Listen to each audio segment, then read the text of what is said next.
Hot tongue of flame. Prince Harry flies into a rage as media cross a line with Meghan. After being pushed to breaking point with Meghan Markle, Prince Harry's hot tongue of flame erupted.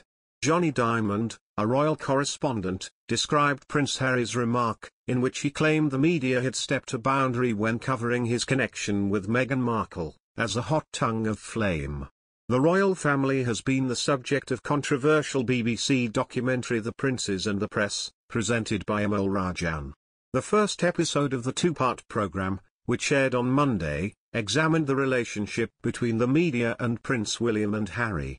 It looked at how the princes have tried to manage the press and the tension between the roles they were born into and their desire for a private life. The documentary also revisited Harry's unprecedented statement in which he accused the media of crossing a line with their coverage of his relationship with Meghan. In an unprecedented 2016 statement, he claimed that the news coverage had racist undertones and that he was concerned for Meghan's safety. Sky News royal correspondent Rhiannon Mills recounted her surprise when the statement was first revealed in the documentary.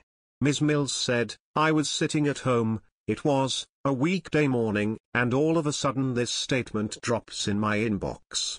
And for a family who we always hear that mantra never complain, never explain, this was extraordinary."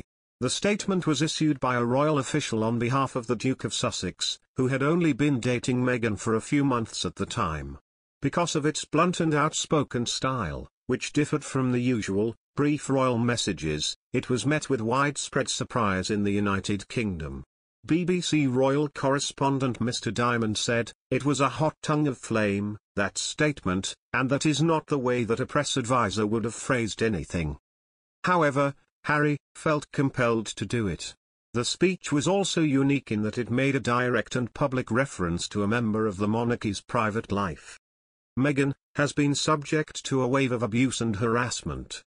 Some of it has been quite public, including a slander on the front page of a national newspaper, racial undertones in comment pieces, and blatant sexism and bigotry in social media trolls and web article comments. The palace statement also mentioned nightmarish nightly legal battles to keep defamatory statements out of newspapers, and Meghan's mother Doria Ragland having to struggle past photographers to get to her front door. It ended with a call for understanding of the Duke of Sussex's plight. It read, "He has asked for this statement to be issued in the hopes that those in the press who have been driving this story can pause and reflect before any further damage is done. He knows that it is unusual to issue a statement like this, but hopes that fair-minded people will understand why he has felt it necessary to speak publicly." In 2020 the Sussexes quit the royal family, and a year later the couple were deeply critical of the British media in an infamous tell-all CBS interview with Oprah Winfrey. The rest of the firm have been in tension with the BBC since the release of The Princes and the Press, and in a rare move Buckingham Palace, Clarence House and Kensington Palace released a joint statement criticising the show. The three royal houses said the documentary had made overblown and unfounded claims, and that it was disappointing to give credibility to such claims. The joint statement said, "A free, responsible and open press is of vital importance to a healthy democracy.